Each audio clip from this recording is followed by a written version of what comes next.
So what it is I'm working on here, right? I noticed that a lot of trap and drill music, basically it's like the same, like pentatonic chords, like horror movies that we used to listen to back in the days. So I'm figuring, I make a trap kit with basically those vintage like horror like chords and keys. Like so for instance, like this is something I would pull from a scary movie, right? But you can use this inside a trap.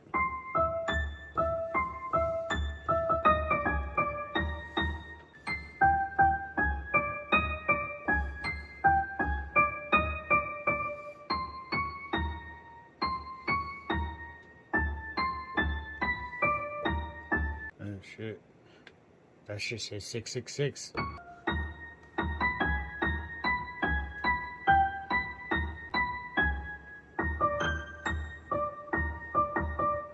Now we go down.